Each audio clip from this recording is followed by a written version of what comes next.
Então, amigos, continuando aqui os nossos questionamentos, os nossos debates, eu trago para vocês a seguinte pergunta.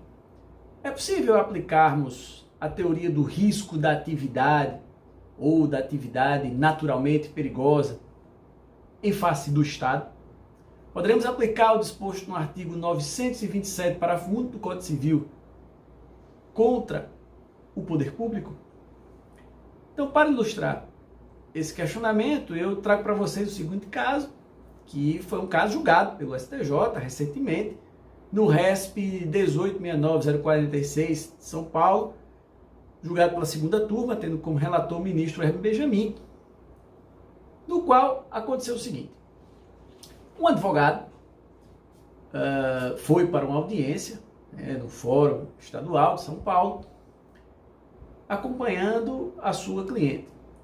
E no meio da audiência, o réu, era um processo de violência doméstica, a situação discutia se um crime praticado em situação de violência doméstica e familiar, o réu puxou o revólver e disparou vários tiros dentro do fórum. Acabou que ele acertou o advogado da mulher, não é? E esse advogado veio a morrer. A família desse advogado moveu uma ação buscando a responsabilização civil do Estado, né, por danos morais e materiais. Então, pergunto a vocês, neste caso, o Estado deveria ou não ser responsabilizado?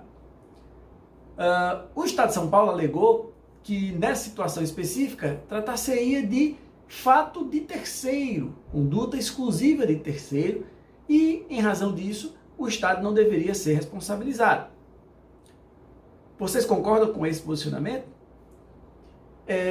Nesse caso específico, foi muito interessante, porque a decisão do STJ fez uma construção no sentido de entender que, em determinadas situações, em determinados casos onde a conduta estatal, a atividade estatal desenvolvida, ela é naturalmente perigosa, nós teríamos que aplicar, sim, a teoria da responsabilidade civil objetiva em razão da atividade de risco praticada pelo Estado. Explico para vocês. Vocês sabem que a regra é que, com relação à atividade comissiva do Estado, nós temos a responsabilidade objetiva. Contudo, quando nós temos uma omissão do Estado, a responsabilidade do Estado deve ocorrer de natureza subjetiva, provando-se que há culpa do ente público. Contudo, há determinadas atividades estatais que são, por sua própria natureza, atividades perigosas, atividades que possuem naturalmente um risco. E eu posso citar, por exemplo, funcionamento de delegacias, presídios, manicômios e fóruns.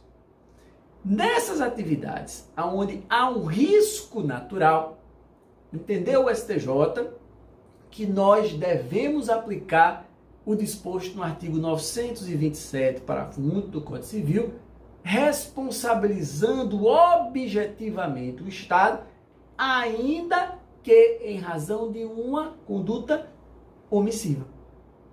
Então, nesse caso específico, nós temos o quê? Nós tivemos um fórum que é um local onde há um risco diferenciado, onde há uma atividade do poder público que possui naturalmente um risco para os usuários. E, em razão disso, caberia ao Estado desenvolver mecanismos para que impedissem qualquer dano àqueles indivíduos que fazem uso daquele serviço público, daquele local público. Por sinal, quando nós falamos de fórum, há uma resolução do CNJ, a resolução 104, de 6 de abril de 2010, do Conselho Nacional de Justiça, que determinou o controle de acesso de pessoas aos tribunais, bem como a instalação de aparelhos de detecção de metal nas áreas de ingresso nos prédios do fórum. Ou seja, os fóruns devem ter controle de ingresso, inclusive com aparelhos para detectar, pessoas portando arma de fogo. E nós sabemos que a realidade Brasil afora é que nem todos os fóruns possuem aparelhos de detecção de metal. Então veja, o fato do próprio CNJ já determinar que o Estado deve agir, né, colocando, por exemplo, instrumentos para detectar que pessoas estejam tentando ingressar no fórum armadas, né, e a partir do momento em que o Estado não realiza esta conduta, nós temos uma omissão administrativa. Contudo, tratando-se de uma atividade naturalmente perigosa, nós não vamos aplicar a teoria geral, que a teoria geral é o quê? Em caso de omissão, a responsabilidade do Estado é apenas subjetiva. Neste caso, não. Tratando-se de uma atividade naturalmente perigosa, como é o fórum, como é um local onde há circulação de pessoas que estão respondendo processo criminal, pessoas que têm um histórico criminal, pessoas que estão numa situação psicologicamente ali bastante delicada. Então, o Estado tem que se precaver para evitar qualquer dano aos usuários desse serviço. Se o Estado não faz, ele é omisso, mas omisso dentro de uma atividade de risco, uma atividade naturalmente perigosa, ou seja, um risco da atividade desenvolvida, de forma que aplicaremos a este caso o disposto no artigo 927, parágrafo 1 do Código Civil, tratando-se aí de responsabilidade objetiva do Estado, mesmo tratando-se de uma conduta omissiva. Ok? Então, nesse RESP que eu citei para vocês, o STJ